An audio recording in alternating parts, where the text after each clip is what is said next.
Have you ever said exactly the right thing and watched it land completely wrong? Not because it wasn't true, not because it wasn't kind, but because the moment wasn't ready for it. You offered someone a piece of real wisdom, something you'd earned, and it just bounced off. Too soon. Wrong moment. We've all done it, and we've all been on the other end of it. Handed good advice we simply couldn't hear yet. Tonight the sky turns toward that exact art. The moon is a waning gibbous. August 4th, 2026, about 65% lit now, still receding, still softening steadily toward the dark. And the sun sits in gate 33, the storyteller, in its fifth movement, the movement of timing. This gate has already taught you to share what you learned, and then to keep what's sacred. Tonight it adds the last, subtlest piece of the storyteller's wisdom, knowing when. This is your moon letter for waiting for the right moment. Let's open it. Look up tonight, and she's a waning gibbous, about 65% lit, noticeably slimmer than a night ago, moving steadily on her own unhurried way toward the dark. And here's what she models tonight. She never rushes. The moon has perfect timing, and she never once forces it. She doesn't leap from full to new overnight because she's impatient to get there. She doesn't hurry her waning or skip ahead. She moves at exactly the pace the whole sky is set to, arriving at each phase precisely when it's time. Not a night early, not a night late. She trusts her own timing completely. And that's the quiet teaching for tonight. So much of our trouble comes from forcing a moment that isn't ripe yet, pushing a conversation, forcing a decision, saying the true thing before the other person can possibly hear it. The moon never does this. She waits. She lets each phase come when it's ready. Tonight, she models the patience of good timing, the wisdom that knows a true thing said too soon does no good, and that waiting for the right moment isn't losing time, it's honoring it. The energy tonight is warmth that waits. Leo's generous heart learning that love sometimes means holding back until the moment is right. All cycle Leo has moved through its arc, seen at the full moon, turned inward to reflect, offered its wisdom, and learned what to keep. Tonight Leo learns patience, maybe the hardest lesson for a warm, expressive heart. Because Leo loves to give, to share, to shine right now. When Leo has something good, a truth, an encouragement, a hard-won lesson, the impulse is to offer it immediately, warmly, fully. But mature Leo learns that timing is part of love. That the most generous thing isn't always to give right now. Sometimes it's to wait until the other person can actually receive what you're offering. To hold your warmth ready until the door opens, rather than pushing it through a door that's still closed. That's a deeper kind of warmth. Not the warmth that needs to express itself, but the warmth that stays patient for the sake of the one it's meant for. So tonight's energy invites you to keep your Leo heart warm and ready, but to let the moment, not the impulse, decide when to give. In human design, the sun is in gate 33, the gate of retreat and the storyteller, and tonight it's the fifth line, the line of timing. We've walked this gate's wisdom step by step. The retreat, the review, the telling of what you learned, and then the dignity of keeping what's meant to be kept.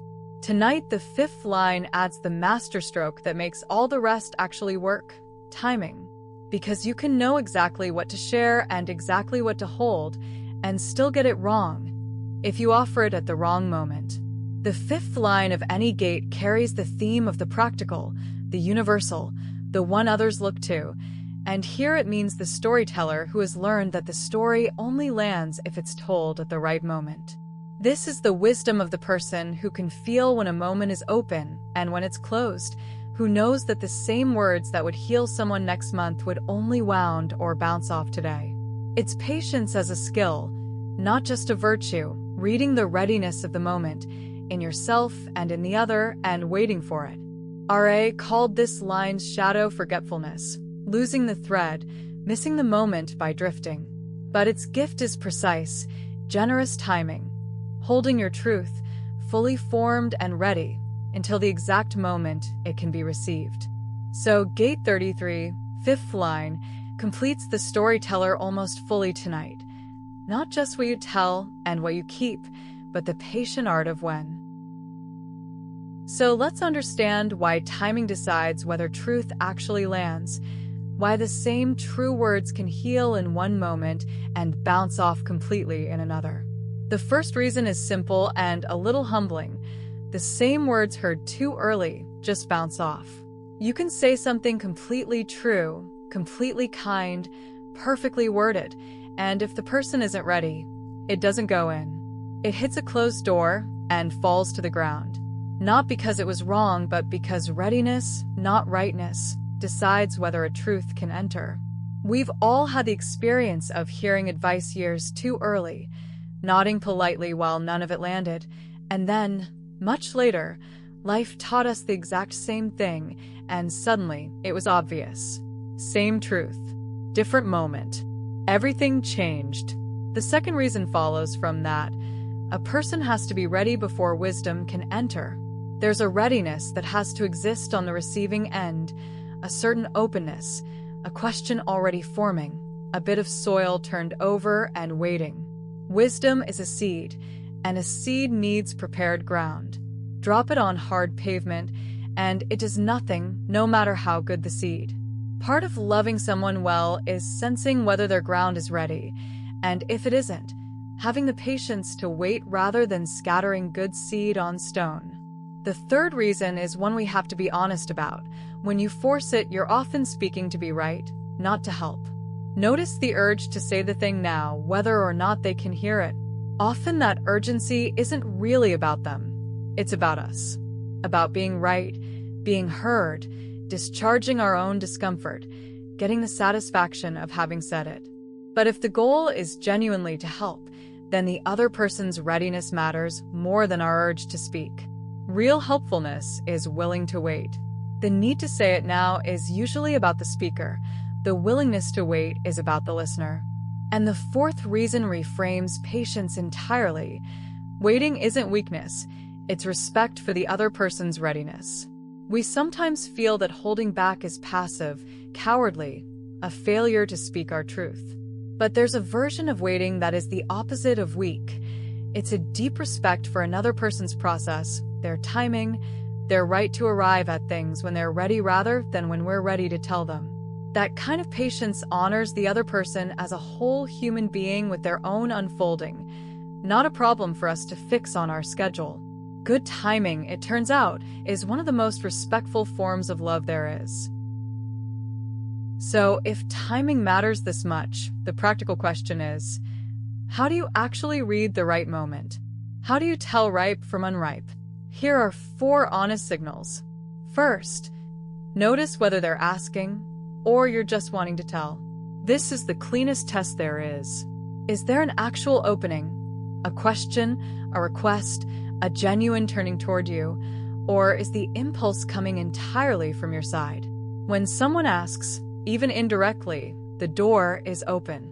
When the urge is all yours, the door is probably still closed, and pushing on it rarely helps. Ripe moments usually have a pull from the other side, not just a push from yours. Second, an open moment feels like curiosity, not defensiveness. You can often feel the readiness in the air. When a person is open, there's a softness, a leaning in, a genuine curiosity. They're wondering, exploring, receptive. When they're not ready, you feel the opposite. Defensiveness, tightness, a subtle bracing, arms metaphorically crossed. Learn to feel that difference. If you sense the bracing, the moment isn't ripe, however true your words are. Wait for the softening. Third, and this is the hard one, sometimes the right moment is later or never, and that has to be okay. We want to believe that if we just wait, the perfect moment will always eventually arrive, and we'll get to say our piece. But honest timing includes accepting that sometimes the right moment is much later than we'd like, and sometimes it genuinely never comes. The person never becomes ready. The opening never appears. Mature timing can hold that too. offering when the moment is right, and releasing the need to offer at all when it isn't. Your truth doesn't require their reception to have been valid. And fourth, the one we forget, your own calm is part of the timing. Timing isn't only about reading the other person, it's also about your own state.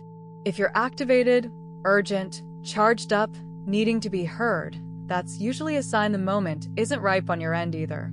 The best timing tends to come from a settled place, when you can offer the thing calmly, without charge, without needing a particular response.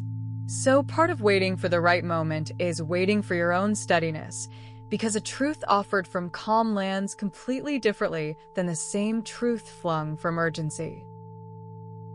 So how do you actually practice patient timing tonight in a real and simple way? 3 quiet moves. First, hold the true thing without rushing to say it. If there's something true you've been wanting to tell someone, a piece of feedback, an encouragement, a hard truth, a feeling, try simply holding it tonight. Not suppressing it, not deciding never to say it. Just holding it, fully formed and ready, without the pressure to discharge it right now. Feel what it's like to carry a truth patiently rather than urgently. There's a strength in that holding. A truth kept ready is not a truth abandoned. Second, wait for the door to open instead of pushing on it.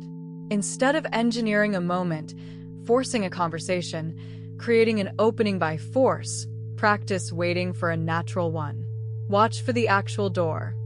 The question they ask, the moment they turn toward you, the softening that signals real readiness.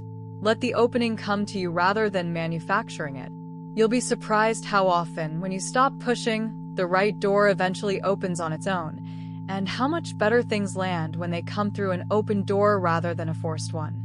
Third, let readiness set the moment, theirs and yours. Make readiness, not urgency, your signal to speak. Ask quietly, are they ready to receive this? Am I calm enough to offer it well? When both are yes, the moment is ripe. When either is no, keep waiting, keep holding, keep trusting. And here's the gift hidden in all of it. Living this way, holding your truths patiently, waiting for real openings, letting readiness lead, makes you someone whose words carry weight. Because when you finally do speak, people can feel that it's the right moment, chosen with care, offered from calm. Your patience makes your eventual words land with a power that hurried words never have. Good timing doesn't just help the truth land, it makes your voice one that people trust. Here is your ritual for patient timing. So, let this be the letter you keep from tonight. The right words at the wrong moment land as noise. Wisdom knows how to wait. The waning moon never forces her timing. She moves toward the dark at exactly the pace that's hers, arriving at each phase precisely when it's ready. Your truths deserve the same care, because the same words that would heal someone at the right moment only bounce off at the wrong one. Readiness, not rightness, decides whether a truth can enter. So notice whether the door is actually open, or whether the urge to speak is only yours. Feel for curiosity instead of defensiveness. Wait for the softening, theirs and your own calm, and let that, not urgency, choose the moment. And if the right moment is later than you'd like, or never comes, let that be okay too. Your truth was valid whether or not it was received. Hold what's true patiently, fully formed and ready, and trust that the door will open when it's time. Waiting isn't weakness. It's the deepest respect there is for the other person's readiness and for the quiet power of a word offered exactly when it can land. Thank you for practicing the patient art of timing tonight, and for trusting that some things are worth the wait. A new letter from the sky arrives every single day, and soon the moon will empty all the way to dark and a new cycle will begin. A fresh new moon, a blank page, a place to start again. Until then, hold your truths gently, wait for the door to open, and walk in your own good time.